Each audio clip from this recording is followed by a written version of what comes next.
کے حوالے سے انتہائی سخت دن ہے، کیونکہ ہم لوگ کربلا سے دور ہیں، امام حسین سے دور ہیں۔ حسینیت کہیں کہیں دکھتی ہے لیکن حسینیت سے دور ہے۔ اس وجہ سے ہمیں خبر نہیں کہ کون سا دن آ رہا ہے، کون سا جا رہا ہے۔ اگر تاریخ کا آج کا دن سامنے رکھیں تو پتہ چلے گا کہ آج قیامت کا دن ہے۔ وہ دن جس دن سکینہ یتیم ہوئی، باپ کے قاتل کی منتیں کرتے رہی، باپ قتل ہوتا رہا، یہ آج ہی کا وقت تھا۔ یہی پل تھے کہ جب حسین نماز پڑھ رہے تھے اور ظالم نعرے تکبیر اور تسبیحات پڑھ پڑھ کے تیر چلا رہے تھے۔ آپ بھی نماز پڑھیں گے، حسین نے بھی نماز پڑھی تھی، لیکن حسین کی نماز تیروں کے سائے میں تھی۔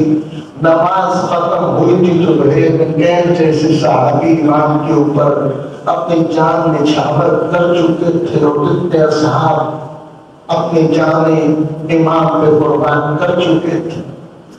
61 ہجری سال محرم اگر عیسوی سال گنا جائے تو 10 اکتوبر 680 عیسوی بنتی ہے، آج کا دن بنتا ہے۔ یقیناً کربلا حق و باطل کا معرکہ ہے، کربلا انسانیت اور حیوانیت کا معرکہ ہے، کربلا صبر اور شکر کی لڑائی ہے۔ امام حسین علیہ السلام نے اپنے مقصد کو کامیاب بنانے کے لیے لا الہ الا اللہ محمد رسول اللہ کو بچانے کے لیے ایک مقصد اپنایا تھا۔ وہ مقصد تھا کہ حق کی سربلندی کے لیے اپنا وطن چھوڑا، اپنا خاندان، اپنا تمام تر دنیا کا مال اسباب جو ہے قربان کر کے اللہ کے حضور اپنے آپ کو قربان کر دیا۔ امام حسین علیہ السلام کی قربانی بغیر کسی مقصد کے نہیں تھی، بلکہ ایک مقصد تھا کہ امام حسین علیہ السلام نے خود بیان کیا تھا، انما خرجت لطلب اصلاح امت فی رسول اللہ، کہ میں اپنے چہر رسول اللہ کی امت کی اصلاح کی خاطر نکل رہا۔ اس سے پہلے بتایا کہ انی لم اخرج عشرا ولا مطرا ولا ظلم ولا فاسدا، میں شرارت کی غرض سے ظلم کی خاطر فتنہ برپا کرنے کے لیے نہیں نکل رہا ہوں، مقصد اصلاح ہے۔ اور اصلاح وہاں کی جاتی ہے جہاں پہ کوئی چیز خراب ہو جاتی ہے۔ تو امام حسین علیہ السلام نے ہمیں درس دیا، پیغام دیا، دیکھو جس دور سے میں گزر رہا ہوں مجھ پہ واجب ہے کہ میں آواز حق بلند کروں۔ نمازیں ہو رہی ہیں، وہ عبادت نہیں ہے، رکھے جا رہے ہوئے روزہ باقی نہیں ہے، حج ادا کیا جا رہے ہوئے حج باقی نہیں ہے۔ ہاں اسلام کے باقی ہے، روح اسلام مر چکی ہے، اس کو اگر دوبارہ سے زندگی اگر کسی نے بخشی ہے تو امام حسین علیہ السلام۔ عزیزان گرامی، کربلا ایک مقصد کا نام ہے، اور آج بھی ہمارے لیے کربلا درس گاہ ہے۔ اور یہ کہا گیا کل یوم عاشورا کل ارض کربلا، ہر دن یوم عاشورا ہے اور ہر مقام کربلا۔ سب گرامی، ضروری نہیں ہم کربلا کو ان سے ہجری تک محدود کریں، نہ ہر روز ایک مومن ایک حسینی اپنے نفس کے ساتھ جنگ کر رہا ہے۔ یہ حق و باطل کا معرکہ ہے اور یہی حسینیت۔ اگر آپ کے سامنے کوئی گناہ ہو جو آپ قدرت رکھتے ہوئے چھوڑ دیتے ہیں، یہ حسینیت ہے۔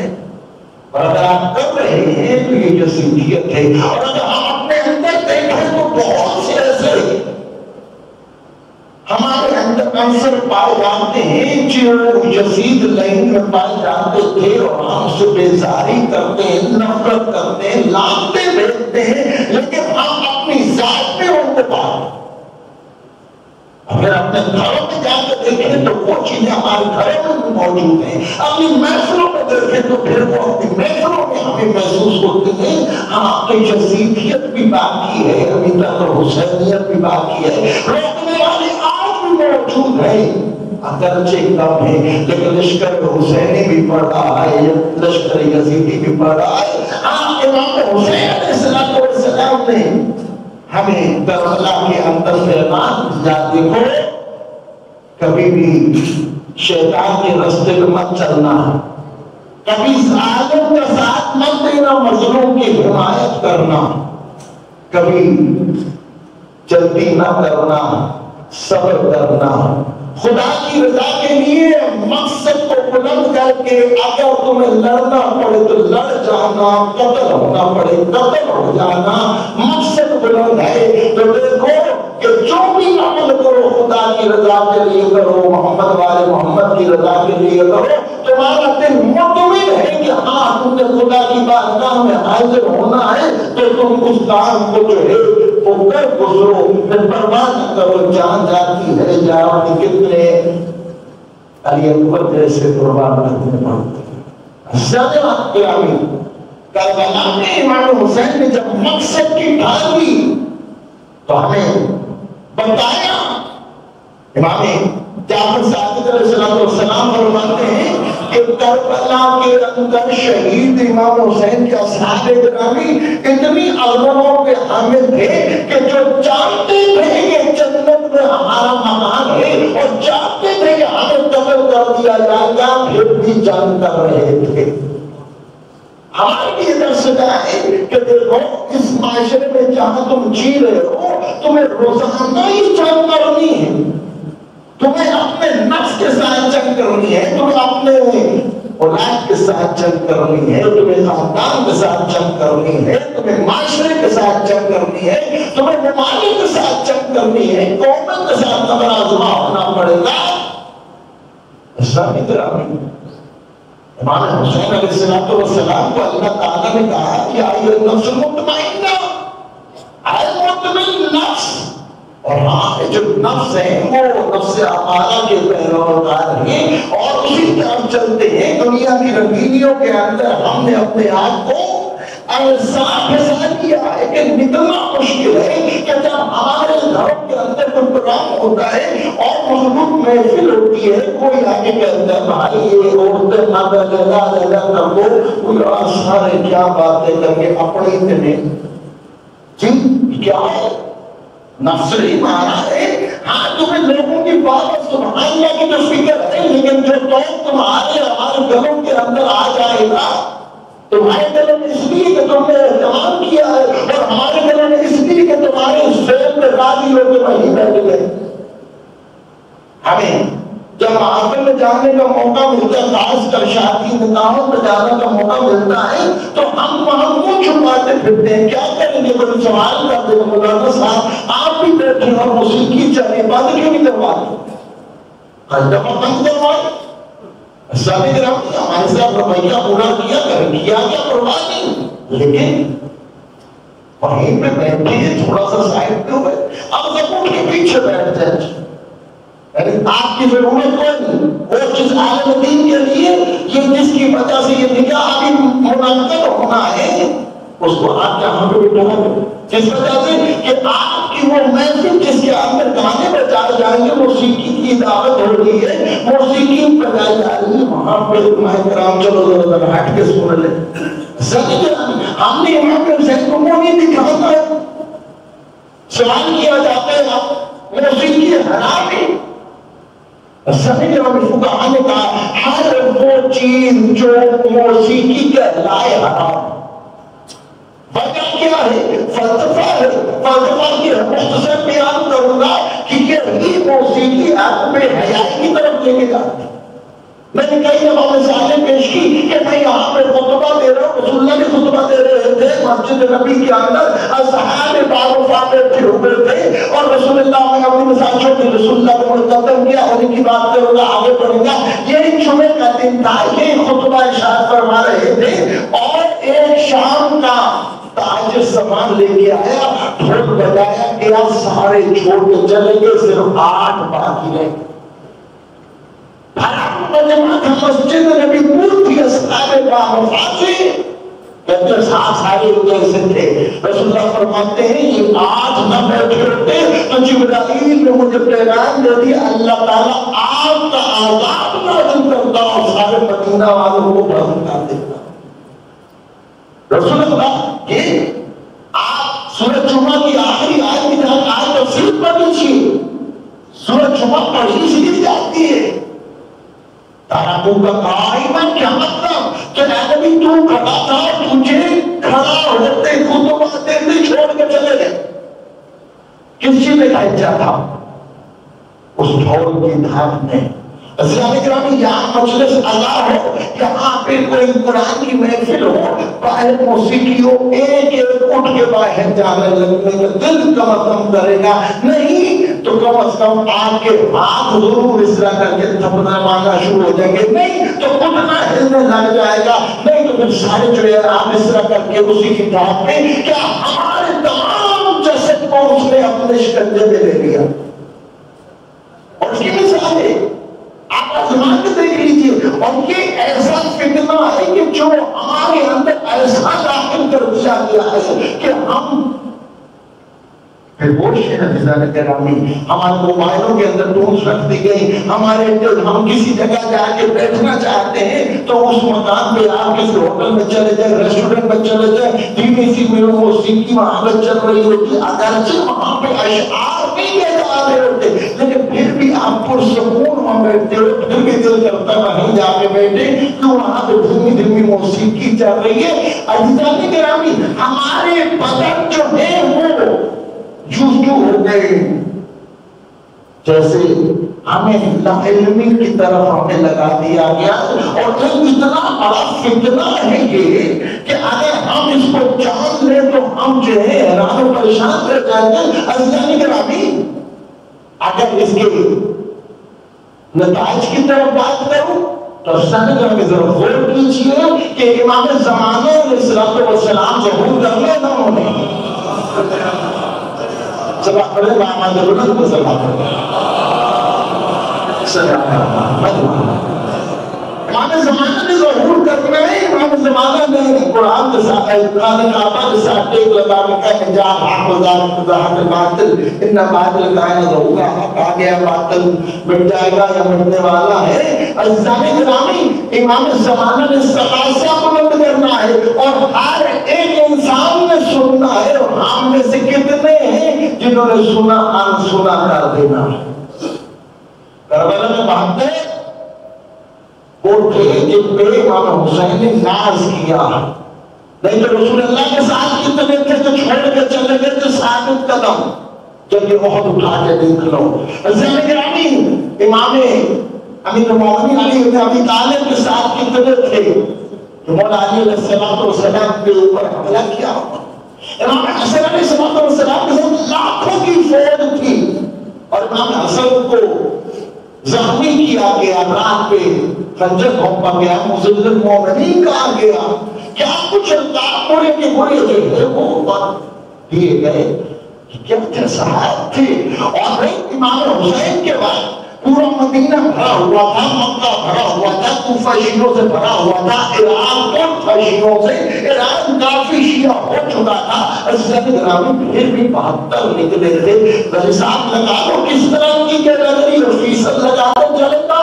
تو عزیزان گرامی امام زمانہ بھی آج پردہ قیامت میں اسی لیے ہے کہ ہاں دکھنے میں تو ہر طرف علی و ولیلہ پڑھنے والے ہیں لیکن سب کے ایمان ناقص ہے کم ہو. اچھا امام زمانہ تو بلائے گے, ہم سنی کر لیں گے تو پھر دشمن ہے میرے خالی ہاتھ پہ ہاتھ رکھ رہے بیٹھا ہوا ہے. ناظرین گرامی یہاں پہ روایات ہے کہ دجال جو نہیں آئے گا جو امام زمانہ کے ساتھ چل کرے گا اس کے پاس بھی ایک ایسی چیز ہے جس کی وجہ سے لوگ چوک اس کی طرف کھچے چلے جائیں. پوچھا ایسا کیا ہوگا, کیا وہ استغاثہ بلند کرے گا؟ کہا نہیں, وہ استغاثہ نہیں بلند کرے گا بلکہ ایک ایسی موسیقی بجائے گا کہ لوگ کھچے چلے گا. سامنے گرامی یہ اسی وجہ سے کہا گیا اس کا انجام جو ہے وہ کیا ہے؟ ایمان سے دوری اور بے حیائی کی طرف لے کے جاتا ہے. آپ کے اندر جو ہے بے حیائی کی جو کیفیت اور اس کو ابھارتا ہے حرام قرار دیا گیا. امام حسین علیہ السلام کو قتل کیا گیا تو یہ بہت بچائے گئے تھے. اور امیر المومنین علی بن ابی طالب جب مسجد خلافت ظاہری پر آئے تو ایک علاقے میں گئے, وہاں جا کے جیسے دیکھا تو ڈھول سے روانوں سے استقبال کیا گیا. اور امیر المومنین نے پوچھا یہ کیا ہے؟ کہا جو بھی سردار جو بھی خلیفہ ہمارے پاس آتا ہے ہم اس کا استقبال ایسے کرتے ہیں. تو مولا نے کہا مجھے ایسے مسلمان نہیں چاہتے. آپ ایسے چاہتے ہو نا, کہاں مجھے آگے اسلام کی نصرت کے لیے تلواریں چلانے والے چاہیے, نیزے چلانے والے چاہیے, تیر چلانے والے چاہیے. سانے گرامی ہمیں خود سے جنگ کرنی ہے. امام حسین کا مقصد تک کامیاب ہوگا.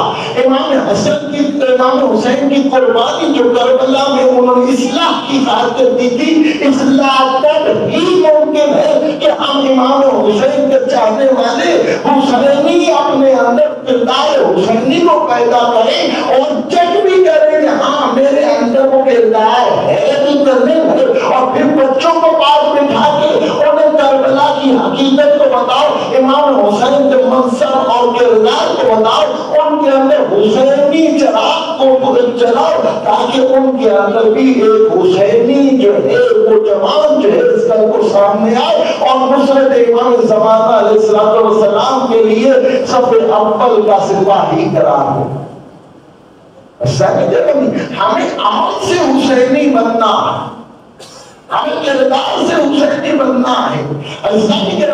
ہمارے سامنے کتنے واقعات پچھلے دنوں میں ہوئے. ہاں آپ کے سامنے فلسطین دیکھ لیجئے, آپ کے سامنے سیریا دیکھ لیجئے, عراق دیکھ لیں, آپ کے سامنے کتنے ممالک مسلمانوں کے اندر آج بھی فلسطین کے اندر کیا صورت حال ہے, وہ غزہ کے مسلمانوں کے اندر قیامت برپا ہے. لیکن ہمارے سبھی کتنے جا کے خود احساس کر لیجئے.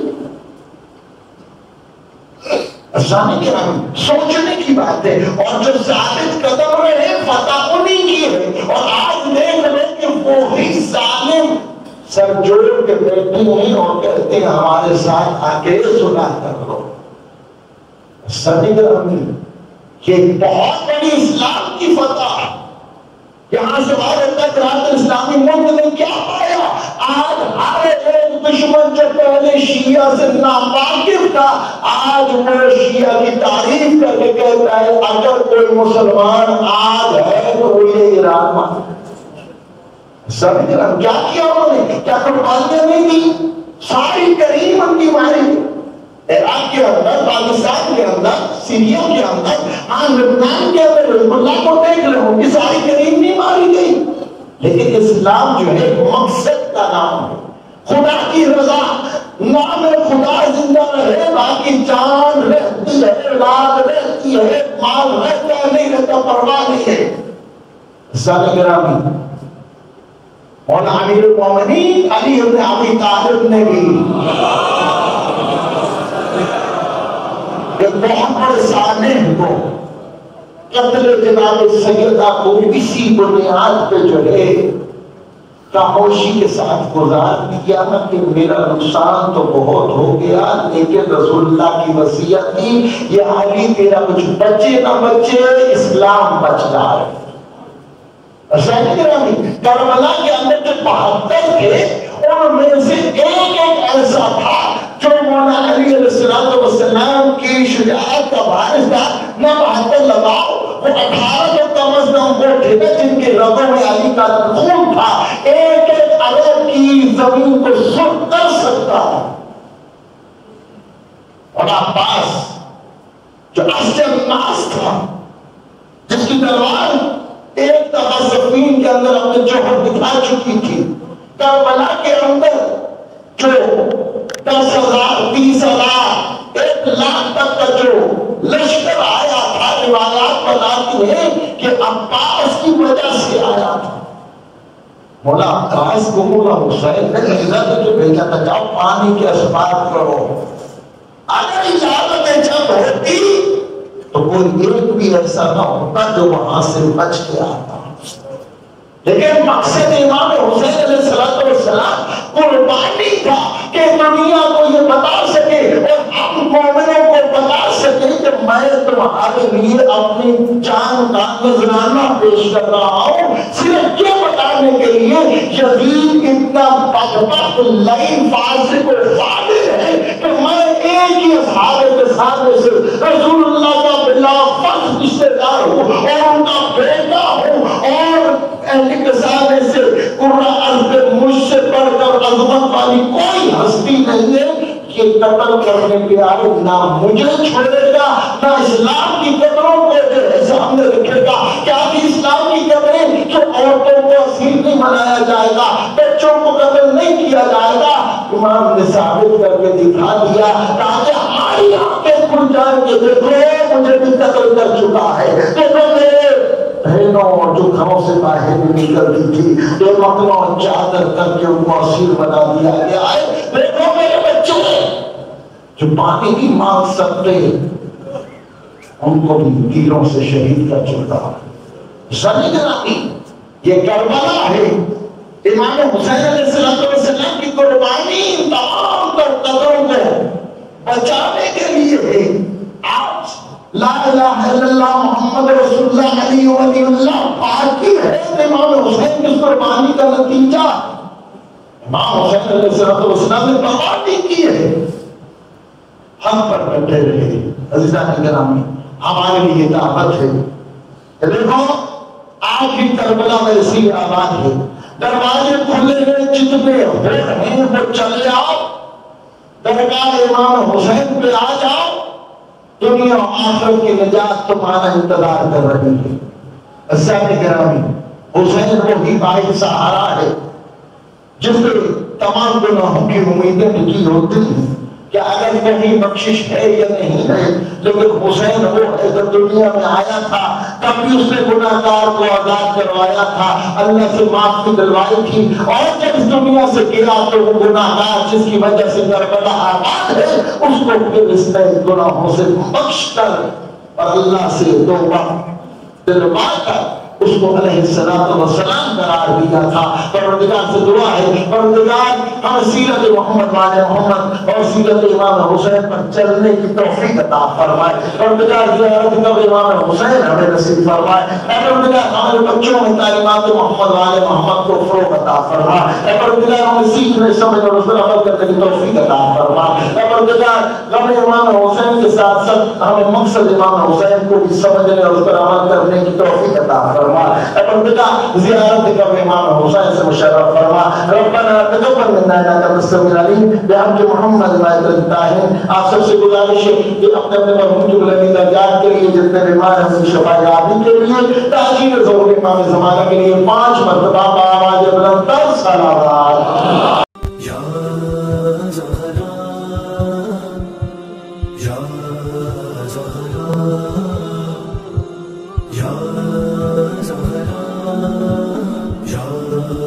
Zahra